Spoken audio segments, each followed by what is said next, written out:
Come down a rabbit hole with me, will you? It all started with the article, after Tucker Exposé, FBI Patel says Trump rally shooter Thomas Crooks acted alone. We're going to go down a little bit of a rabbit hole because I've kept my eye on this for a long time, ever since it happened, because I'm just going to bring it up. Here it is. People on official lines, Zelensky president, of course, condemned that violence in the United States of America, but most important is the reaction of the soldiers and the generals and brigades along the line of combat contact. And for these purposes, we'll just discuss the statement that was published by 79th Air Mobile Brigade. We usually discuss their statements, not like something like an evidence or something that we need to discuss as a kind of a truth or something like this. We're just discussing the situation. For example, it's like a small example of the relations of the Ukrainian soldiers who are currently located on the line of combat contact to the situation with Donald Trump. This statement, as you can see, post is written in Russian, but I will try to translate to you. And the forces official Telegram channel, for example, of 79th Brigade is saying that the Ukrainian special forces are great, that it's even impossible to believe that Ukrainian special forces are able to conduct something like this. Of course, it's not like to kill some Russian blogger or to destroy some Russian Crimean bridge. It's something bigger. And of course, there was mistakes. Obviously, the Ukrainian special forces intelligence director should have found a better sniper. Obviously, they will find, and obviously the mission of special forces of Ukraine will be completed, and Trump will not be allowed to become a president, because the friends of Ukraine, the real friends of Ukraine, will not allow this, and more money, more weapon will continue sending and coming to the territory of Ukraine. So summarizing everything, I read a lot of posts from neo-Nazi or let's say Ukrainian soldiers who have been fighting with the Russians since the beginning of the special military operation. Most of them are disappointed that the sniper missed. Most of them are disappointed. Telling the truth, I must say that there are two groups of Ukrainian forces. Some of them are disappointed and some of them didn't give any reaction to the situation. So telling the truth. And I've known about that ever since July 14th, 2024, when this video happened. I've kept my eye on the Ukraine war the entire time. I just don't comment about it too much on this channel because there's no good guy.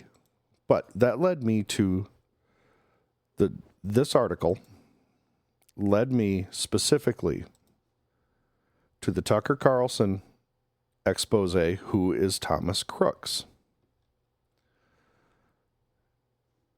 Having that in the back of my mind, along with this, raised me to ask a couple of questions back then that went without answer. And I'm not claiming to have answers today. What I am claiming is that I think this rabbit hole got a little deeper because of the answers given in an interview with Patel and Bongino. We're going to start with just going with Tucker's questions. And I'm going to pause a couple times so we can go down this rabbit hole. At 6:11 p.m., Crooks opened fire from the rooftop. Take a look at what happened. Within the vacuum left by the FBI and its total unwillingness to explain what had happened, the media were able to leverage the shooting to serve its own political ends. On ABC, we learned that this happened because white men own guns. It was, a 20-year-old lone wolf, white, whack job with easy access to a gun. And we have to have a conversation about that. And within days of the shooting, U.S. intelligence officials started leaking about a supposed plot by the Iranian government to kill Trump. There was never Just got to wonder where those rumors started coming from. I wonder. any evidence, but if you were planning a regime change war against Iran, you might claim otherwise. Let me read to you this breaking news that we are reporting from 3 U.S. officials who have been briefed on the matter. The U.S. obtained intelligence in recent weeks about an Iranian plot to assassinate Donald Trump. The stonewalling, the lying, the persistent unwillingness to explain anything, all of it makes you wonder, what are they hiding? If the leadership of the FBI and the DOJ had any desire whatsoever to prove to the public that there's in fact nothing there, they could do that. But first they would have to answer these questions. Was Thomas Crooks known to federal law enforcement before the shooting? Was he known to local law enforcement before the shooting? And if not, why not? Who is Willie Tepes, and was he known to federal law enforcement? That's a question I have as well. Who is Willie Tepes? There's a number of questions that came from this Tucker Carlson expose. I highly recommend that you check it out for yourself. It's 34 minutes. It's very good. I'll be sure to link it in the description. But this is very interesting.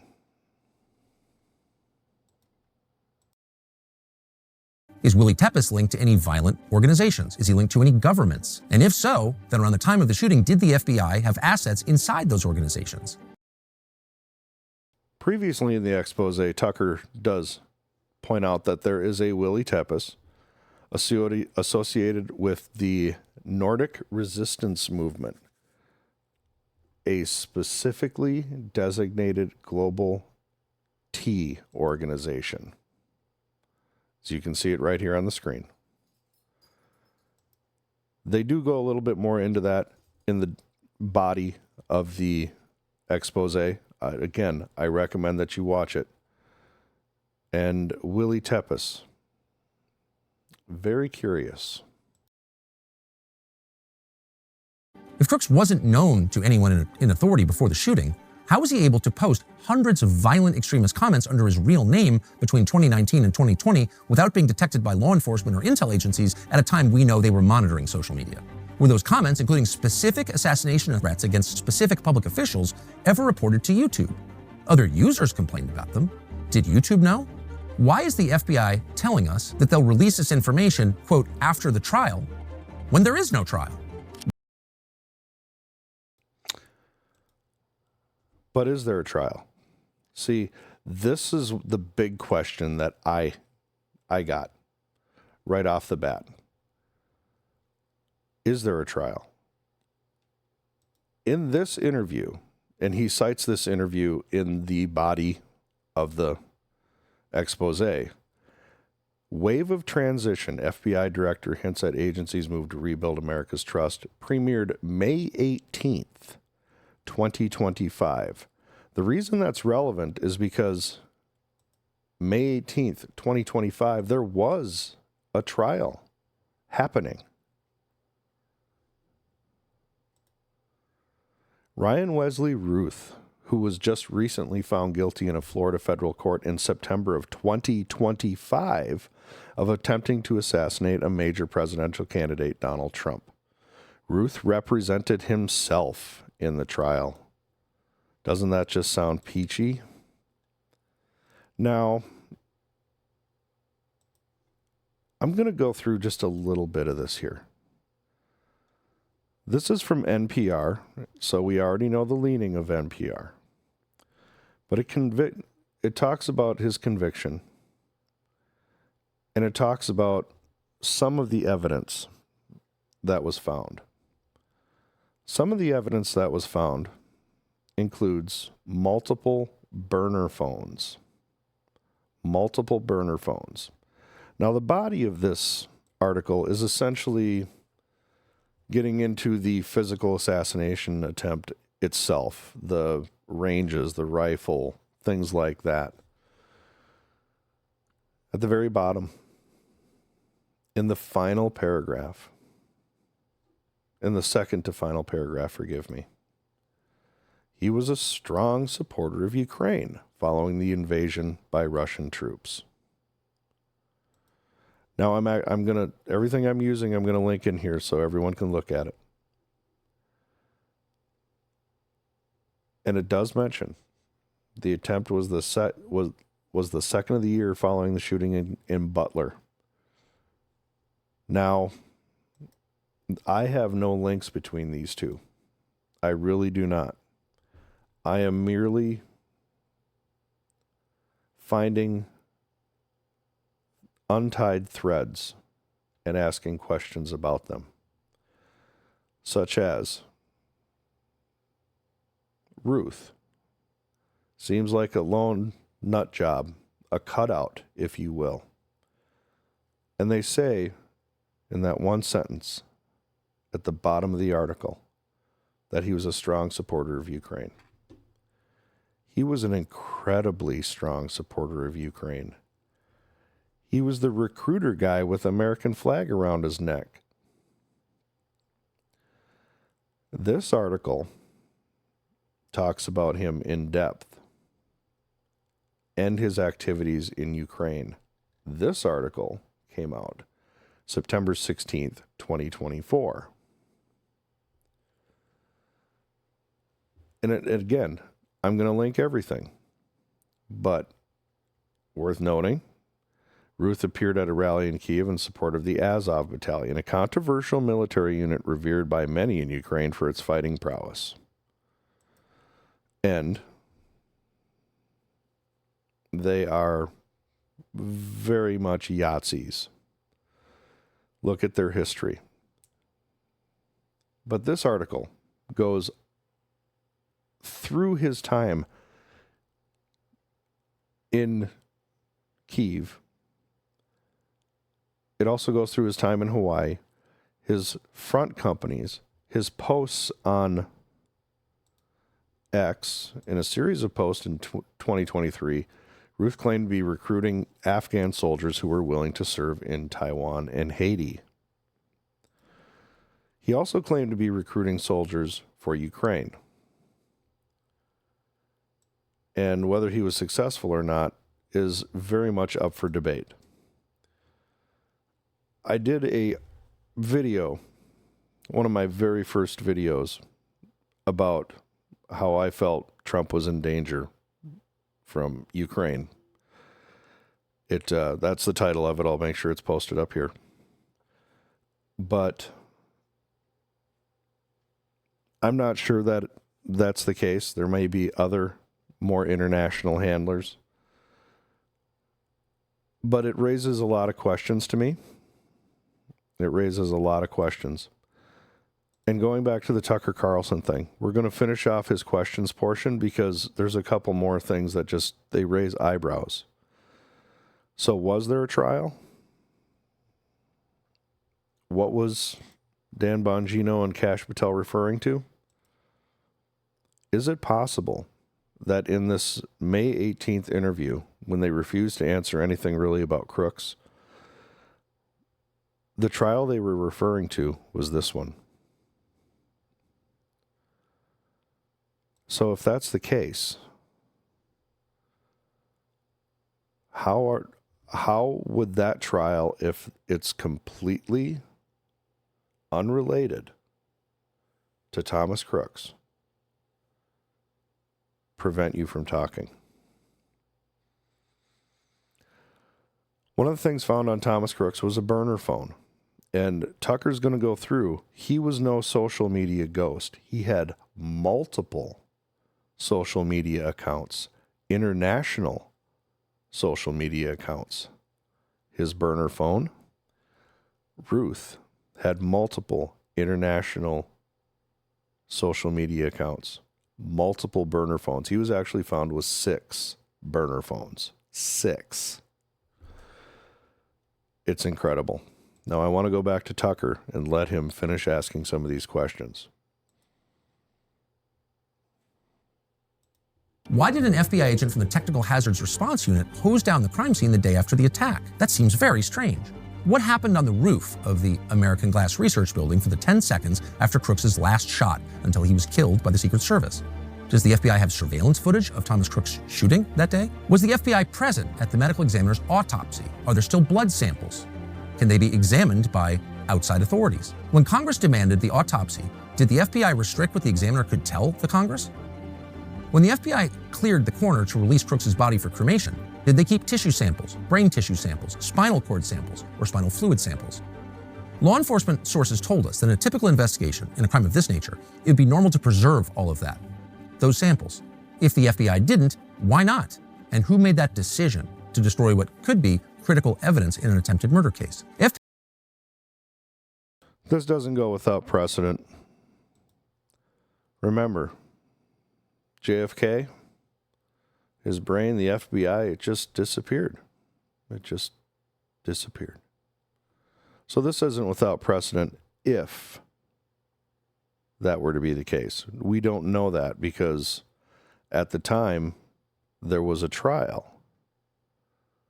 Is that trial over? Because it's now in sentencing. Back to Tucker. FBI agents went to the same gun range that Thomas Crooks was using. Who were those agents, and did any of them at any time have any contact with Thomas Crooks? Who did he train with exactly, and why can't we know? Was Thomas I'm very curious of that one. Who did he train with, and why can't we know? Crooks taking drugs that might have turned up on the toxicology report, but that weren't listed somehow? On what date specifically did FBI agents stop investigating Thomas Crooks' online presence? Why did the former deputy director of the FBI, Paul Abate, suggest to Congress that Crooks was a right-winger when he clearly wasn't? Was the FBI aware of Crooks' public comments before the shooting, many of which are openly violent, that included specific assassination attempts involving public officials? Who was Thomas Crooks in communication with in the days before the attack? What does his burner phone show? And in fact, why did he have a burner phone and encrypted foreign email accounts? Who were the government officials trying to link Iran to the shooting? Why did the FBI suggest that he had no digital footprint in the first place when the FBI had a great deal of evidence, hundreds and hundreds of comments from his digital activity? Burner phone, encrypted accounts, email accounts, and you saw the little graph they put up there showing his social media presence. Again, watch this. It is very good. It asks a lot of very, very poignant questions that need to be answered.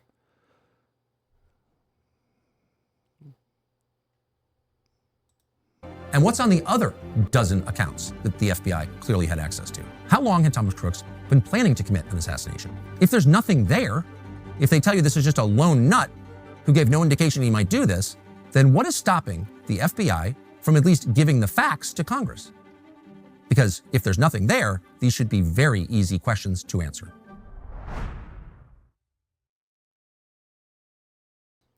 Agreed. If there's nothing there, these should be very easy questions to answer. So, again, I'm putting loose threads together here, but I find it interesting that you have people who have ties to foreign governments, or people implicating things. Again, I go back to this video. Discuss as the, let's say, kind of a truce or something like this. We're just discussing the situation. For example, it's like a small example of the relations of the Ukrainian soldiers who are currently located on the line of combat contact to the situation with Donald Trump.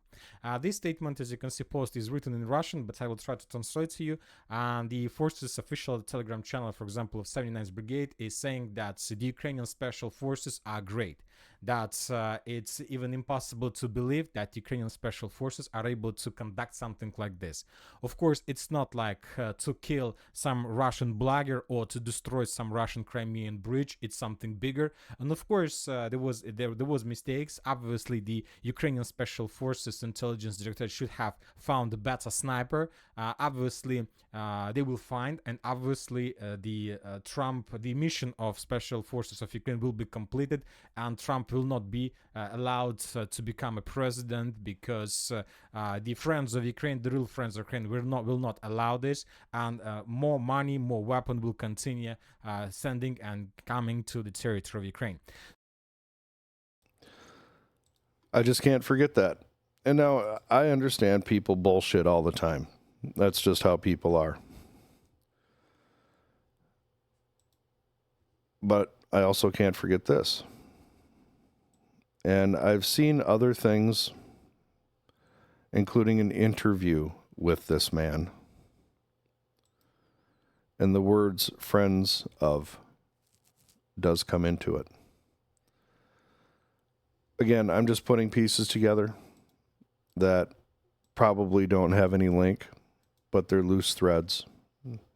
And it all started with this article from Zero-Hedge. Led to Tucker. Reminded me of this. And then this. Then I had to ask, when was this? May 18th. And now, could that trial be over? And if that's one of the ones he's referring to, if they are completely unrelated, why can't something be said? Again, I'm probably putting nothing together, but it's a rabbit hole. And I think there's more there than not.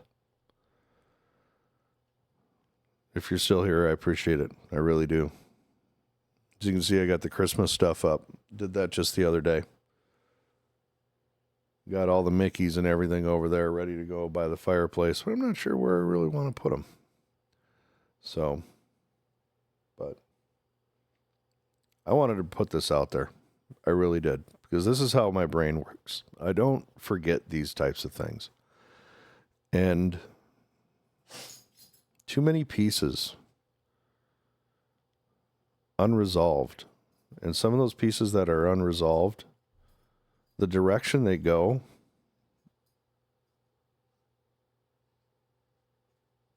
is more together than not. That's what worries me. All right, that's it. That's all I got. Thanks.